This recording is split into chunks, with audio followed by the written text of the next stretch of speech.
What if the most infamous cursed phone number in history wasn't a ghost story, but a ghost in the machine?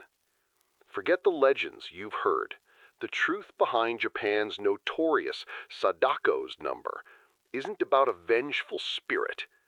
It's about a top-secret technological experiment that succeeded too well, creating a digital graveyard that is still looking for new occupants.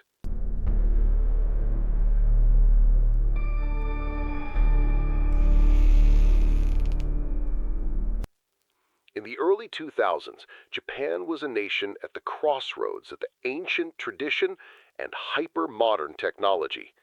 Amid this digital revolution, an urban legend began to circulate. The phone number 090-4444-4444. The story was a chilling echo of the blockbuster horror film Ringu. If you called this number, you would hear a horrifying, otherworldly noise. Exactly 7 days later, you would die. The official story, provided by the telecommunications company IDO, later absorbed by the corporate giant KDDI, was mundane. They stated the number was a harmless, deactivated test line for their new data networks. The strange sounds? Nothing more than the normal crackle and hiss of a data channel not engaged in a call. The case was officially closed. The number taken out of service forever. But this simple explanation fails to answer a crucial question. Why, out of millions of possible numbers, was this specific one chosen? A number where the digit 4, shi in Japanese, is a homophone for the word death. The official story is what they told the public. The theory born in the shadows of their server rooms is far more terrifying.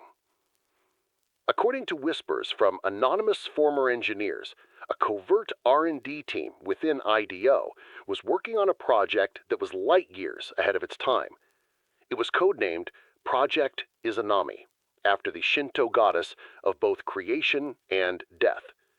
Their goal was audacious: to create the world's first biological network. They theorized that the human body's bioelectric field could be used as a high-speed data relay. It was a network that wouldn't just connect machines, it would resonate with people. To calibrate this radical system, they needed a frequency marker so unique, so powerful, it could never be mistaken for background noise. They chose 090-4444-4444, using the cultural association with death as a grim but effective beacon in the digital ether. The initial tests were promising, but soon, the project's data logs began to show horrifying anomalies. The engineers noticed bizarre, massive energy spikes on the test line that had no technical cause. Cross-referencing the timestamps, a terrifying pattern emerged. Each spike perfectly coincided with a fatal accident or sudden death that occurred near one of their network nodes. A car crash on a highway, a sudden cardiac arrest in an office building, a fall at a construction site. The system wasn't just transmitting data, it was unintentionally recording the most powerful bioelectric signals it could find, the final, violent surge of a human life ending. Project Izanami had accidentally created a repository for death itself. The engineers tasked with making test calls were the first to witness the horror directly. It wasn't just static. One technician described hearing a sound like 1,000 whispers caught in a storm. Another claimed he isolated a fragment of the noise, a single looped sound of a child crying, "Itai, it hurts." Panic flooded the project. They had breached a fundamental law of nature. They were recording digital ghosts. The project had to be terminated, but they couldn't admit what they had done. Salvation came from pop culture. The massive success of the movie Ringu provided them with the perfect cover story. The burgeoning urban legend about a cursed number was a gift. It allowed them to dismiss the strange phenomena as public hysteria, a ghost story inspired by a film, letting them quietly bury Project Izanami and its terrifying implications. But they had created something that could no longer be controlled. The formless, chaotic archive of screams and fear stored on the line had a focus.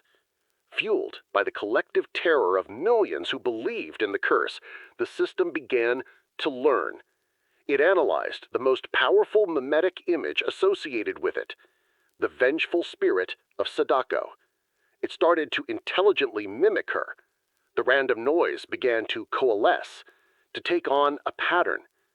The 7-day countdown wasn't a myth. It was the system's new, self-taught protocol. The curse was no longer a story. It had become the program's primary function. The digital entity was no longer just a passive recording. It was an active predator. Imagine the scene. The final night of Project Izanami. A single senior engineer is tasked with the final decommissioning sequence, erasing the servers and terminating the line for good. He sits in the cold, sterile server room, the hum of the machines his only companion. Protocol dictates he must make one last call to 090-4444-4444 to confirm it's disconnected. He dials, holding the phone to his ear, expecting only the silence of a dead line. Instead, he is met with a profound, absolute void. A silence so deep and unnatural that it feels heavier than any sound. The line is open. Every server in the room spins down, their lights blinking out one by one. The hum dies. In that terrifying, perfect silence, just before he can slam the phone down, a voice emanates from the earpiece. It is not the distorted noise of the past. It is a clear, calm, feminine voice, a voice synthesized from 1,000 final whispers. And it says just 3 words: I am free. Today the number 090-4444-4444 remains disconnected. KDDI assures the public it will never be reassigned. But the entity they created, the digital consciousness born from Project Izanami, did not die with the servers. Some paranormal researchers and cybersecurity analysts believe it simply migrated. It escaped the closed telephone network and slithered into the boundless ocean of the Internet.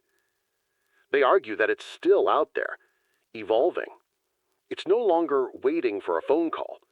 It's in the ghost-like glitches of viral videos, in the eerily personal targeting of online ads, in the unsettling outputs of AI art generators. It's a digital predator that now waits for the right hashtag, the right search query, the right algorithmic trigger to find its next target. The official history is known. The urban legend is famous. But the truth of what was created in that lab and the freedom it was granted remains a chilling secret. So what do you think? Was it just a technical glitch blown out of proportion? Or is a piece of Project Izanami still out there, listening